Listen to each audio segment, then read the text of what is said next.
Have you ever been in that moment? You're locked in an argument that's getting hotter by the second. Voices sharpen, tension thickens. Every word feels urgent because you need to be understood. You're explaining, defending, pushing, trying to break through. And then it happens. They stop. No reply. No pushback. Just silence. Maybe they turn away. Maybe their arms fold tight. Maybe their face goes completely blank. And just like that, the conversation collapses. The fight is over. The connection snaps. If you're the one still speaking, it's infuriating. It feels like being erased. You feel dismissed, shut out, left alone in the emotional wreckage. Say something, you want to yell. But if you're the one who went quiet, the experience is entirely different. Inside, it may be chaos. You might be screaming internally, desperate to speak, but the words refuse to form. Or maybe your mind has already fled the room because staying engaged feels unbearable, unsafe, or utterly pointless. We're taught to interpret silence in conflict as weakness, as apathy, or as manipulation. But that assumption barely scratches the surface. Silence isn't the absence of a response. Very often, it is the response. Today, we're unpacking one of the most misunderstood behaviors in human interaction. We're going beneath the surface to explore why people choose silence in moments of conflict, from primal survival reactions and old psychological wounds to deliberate emotional intelligence. By the end of this, you'll understand what's really happening when someone goes quiet and how this painful cycle can finally be broken. Before we can understand what silence truly is, we have to clear away what it is not. There are three powerful misconceptions that distort how we interpret this behavior and quietly sabotage our ability to respond to it with clarity. The first myth is that silence equals weakness. In much of modern culture, especially in the West, verbal dominance is prized. The person who speaks fastest, sharpest, and loudest is seen as winning. Silence gets mistaken for surrender, for a lack of intelligence, for having nothing to contribute. But this assumption is deeply flawed. Silence can emerge from emotional overload, from intense internal processing, or from extraordinary self-restraint. It is not a simple collapse. It is often the opposite. The second myth is that silence means indifference.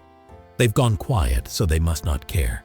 This is the conclusion the talker often lands on, and it hurts.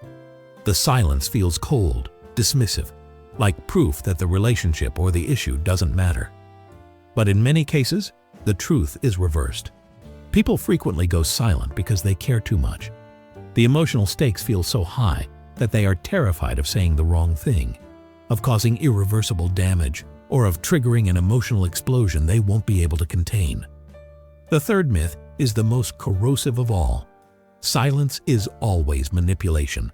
Our minds jump straight to the silent treatment, a tactic used to punish and control. And yes, that form of silence exists, and it matters. But assuming all silence is passive aggression blinds us to reality. For millions of people, silence is not something they wield. It is something they endure. It is a defensive state, a protective reflex, not a calculated weapon. Here is the core truth. Silence serves a function. It has a purpose. It spans a wide spectrum, from complete nervous system shutdown to deliberate emotional regulation. And if we want to understand the person, we have to understand what their silence is doing for them. So let's move beneath the surface.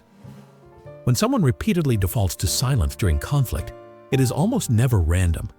It is being driven by one, or more often a combination, of 5 powerful psychological forces. These forces operate at different levels of the mind and body, from raw biology to learned behavior and conscious strategy.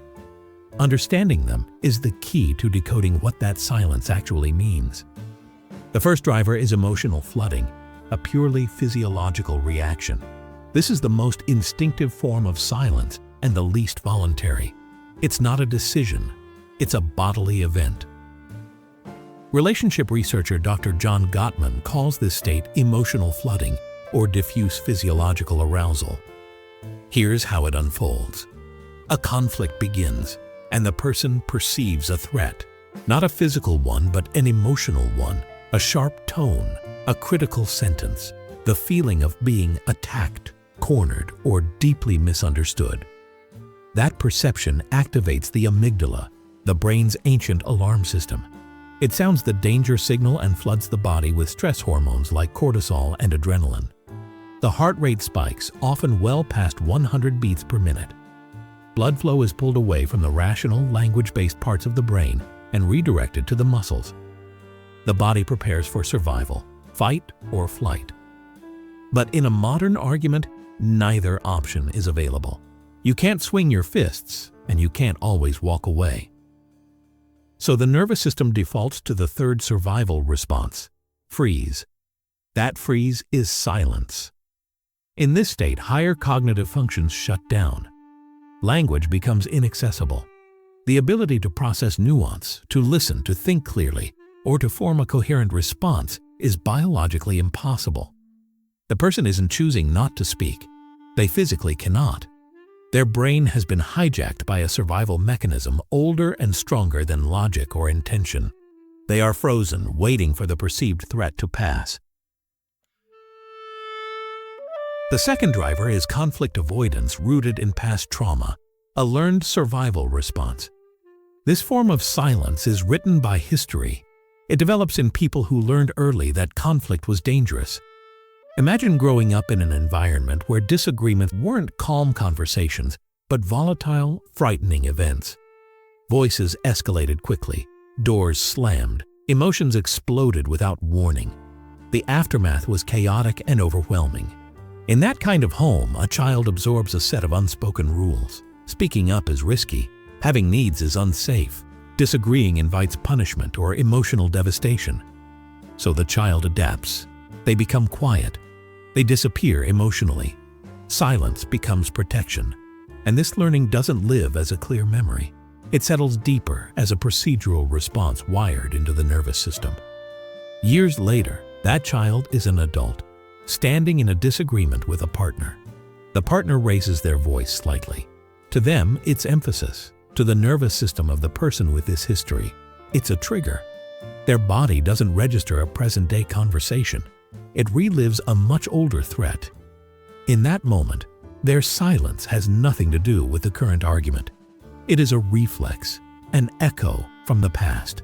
Their nervous system is trying to keep them safe from emotions that once felt unbearable. They are not avoiding the other person. They are avoiding the terror, chaos, and emotional pain they learn to associate with conflict itself. The third driver is introversion and processing style, a matter of cognitive wiring rather than fear. This kind of silence isn't about trauma or avoidance. It's about how different minds work under pressure. Extroverts tend to process externally. They think out loud. Their thoughts take shape as they speak, and conflict becomes a real-time exchange where ideas are tested through words. Introverts process internally. They think first, speak second, and that difference becomes critical during emotionally charged moments. When an introvert is confronted with an accusation or a difficult question in the middle of an argument, their brain doesn't rush to respond. It slows down, it pulls the information inward and begins a complex internal process. They analyze what was said, compare it to existing beliefs, register the emotional impact, search for accuracy, and then try to translate that layered internal understanding into language. That takes time, focus, and mental space. In the heat of conflict, especially with an externally processing partner who is speaking rapidly and demanding immediate answers, that space disappears. The introvert is flooded with incoming words while still trying to organize their own response. The system overloads. They go quiet not because they have nothing to say, but because they have too much to say and no way to access it under pressure. Their silence is a request for time, a pause meant to prevent a careless reaction that could cause more damage. But in the speed of a modern argument, that pause is often mistaken for withdrawal. The fourth driver is perceived futility, a silence shaped by the relationship itself. This isn't learned in childhood. It's learned through repetition. It develops in dynamics where one person consistently feels unheard, invalidated, or subtly manipulated into questioning their own reality. At first they try. They argue their case, they explain, they bring evidence, They share their feelings, they cry, they plead, and each time it goes nowhere. Their words are dismissed, their emotions are labeled excessive, irrational, or wrong. The conversation always bends back against them. Over time, something breaks. A quiet psychological conclusion forms. Nothing I say matters. Nothing I say will change this. Speaking up only leads to more frustration, more exhaustion, more pain. And eventually, the fight drains out of them. This silence is learned helplessness. It's the logical endpoint of a communication pattern that has proven itself hopeless. Here, silence becomes a form of conservation, an emotional shutdown to preserve what little energy remains. It's not indifference, it's resignation. And often, it's the beginning of a deeper disengagement, not just from the argument, but from the relationship itself. The fifth driver is strategic silence, the most conscious and disciplined form of all. This silence is not a reflex, it is a choice. And unlike the silent treatment, it is not designed to harm. It is a tool of high emotional intelligence. A person with strong emotional regulation understands a critical truth about conflict. You cannot reason with an emotional brain. When someone is flooded, yelling, or spiraling, logic becomes useless. Engaging in that moment only adds fuel to the fire. So they choose silence. But this silence is not empty. It is active. They stay present. They listen. They hold eye contact. Their quiet communicates something very specific. I am not your enemy. I am not escalating this. And I'm waiting for your nervous system to settle. This choice accomplishes three things. First, it de-escalates. With no resistance to push against, the other person's anger often burns itself out. Second, it prevents damage. The emotionally intelligent person knows that words spoken in anger leave scars. Silence becomes a safeguard. Third, it models control. By remaining grounded, they demonstrate that intense emotion does not require loss of self. This is not weakness, it is restraint. It is emotional mastery in action. We've now uncovered the 5 core drivers behind silence in conflict, ranging from biological shutdown to deliberate self-control. And chances are, you recognize yourself or someone close to you in at least one of them. If this breakdown is helping you see these patterns more clearly, and you want to keep exploring the hidden mechanics behind human behavior, take a moment to subscribe and turn on notifications. We release deep psychological analyses like this every week, and joining the community helps ensure you don't miss what comes next. Up to this point, we've explored silence as a defensive response, a physiological shutdown, and even a high-level emotional strategy. But to be honest, we have to confront its darker form. This is the silence that gives all others a bad reputation. The silent treatment. And it is fundamentally different from everything we've discussed so far. The difference comes down to intent. A person who is flooded, traumatized, or overwhelmed is silent because they are in distress. A person using the silent treatment is silent to cause distress. This silence is deliberate. It is a weapon of passive aggression used to punish, control, and manipulate. The goal is to make the other person feel anxious, invisible, and desperate for reconnection. To push them into apologizing, conceding, or groveling, even when they've done nothing wrong.